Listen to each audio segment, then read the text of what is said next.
me. So leave your phone on the shelf and get everything done that you plan on your planner. Okay, get those things done, knock those things out first, because it's a good feeling when you plan everything out and you're able to go back and check everything off. Welcome back, everyone. So today I'll be sharing my 5 tips on how to plan properly and where to begin. So let's start. So I actually wrote down all the tips that I wanted to share with you all. So the first one is get yourself a planner. I have 2 planners. This one is for business stuff. I plan all my goals in this planner that I have for my book and for my art. I plan everything. Like, I plan release dates when I decide to release an illustration on. I plan all that in this pretty planner. I actually got this planner from Amazon. I love this planner. It is like abstract but in marble and has that pretty gold detail in there. So when you're shopping for your planners, make sure the planners are pretty and that it's something that you want to look at. Me, when I look at my planners, I want to feel motivated and excited. I don't want my planners to be plain and bland. They have to be pretty and vibrant. So this is my business planner, and this is my school planner / study planner.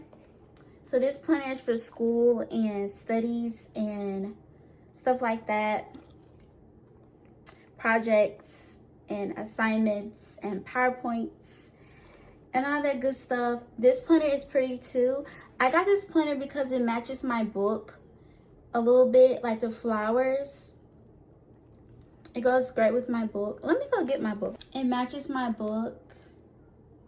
It's very vibrant and upbeat. So when I have my book on the shelf with my planners, everything just flows and everything is so bright and pretty. I have 2 planners because I didn't want to cram everything in one planner. I wanted to keep my business stuff separated from my school stuff and my studies. And I feel so organized. I feel more organized when I do it this way, when I plan this way, because I'm not running out of space in one planner, trying to cram everything in one planner. So I recommend, if you're a student and an author or artist or business person, get you 2 planners and see if you like it or not. So these are my planners. So tip number 1 was get you some nice planners. On to tip number 2. Write down your goals and decide which day you're going to do them on. So when it comes to that, so when you're planning, you have to remember that there are 7 days in a week. Why cram everything in 1 or 2 days? You have a whole week to get these things done. Me, it will be 6 for me because I don't do anything on Saturdays because I keep the Sabbath. So I give myself 5 days. So I have 5 days to do what I need to do, because on Saturdays and Sundays, I don't do anything. Definitely on Saturday, but Sundays is more so like a regroup day. On that day, I like to plan. I like to, get myself prepared for the rest of the week.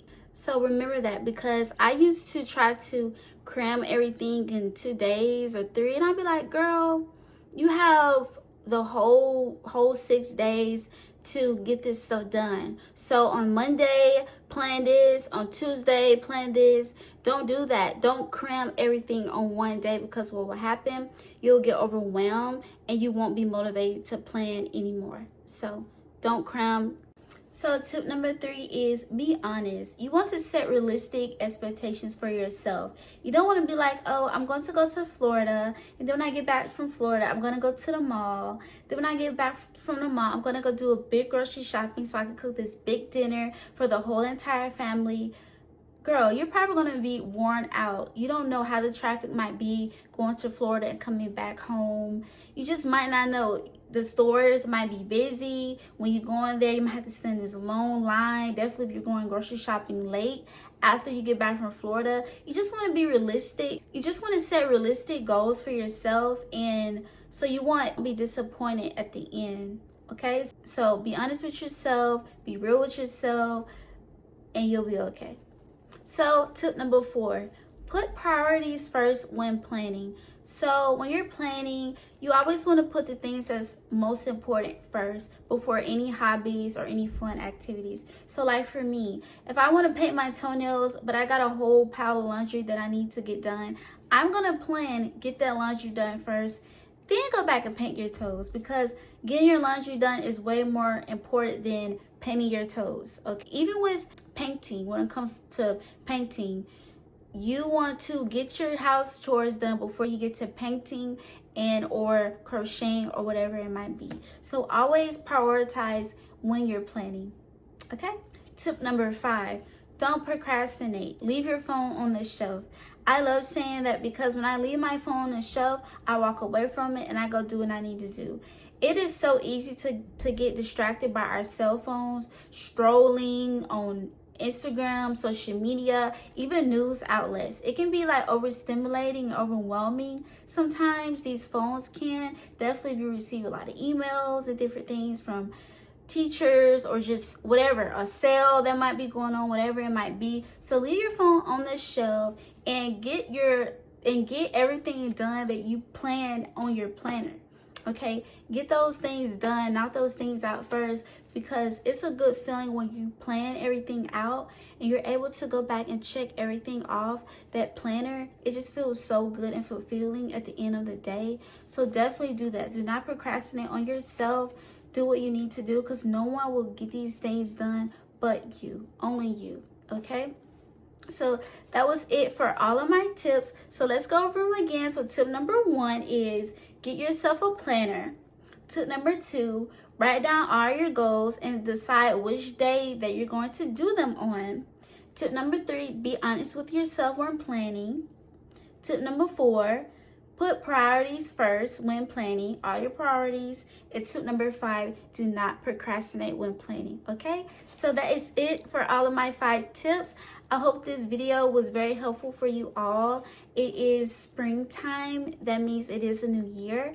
I absorb the new year in the springtime, which is known as the month of Abib. I will put the scripture right here. I love coming on here talking to you all, and I will be doing more motivational and encouraging videos. And I'm still kind of warming up to the camera just a little bit because I took a break and I forgot how it feels to talk in front of the camera. Don't forget to subscribe and like this video and share with all your friends and your family that might need some help when it comes to planning. So that is it. Bye.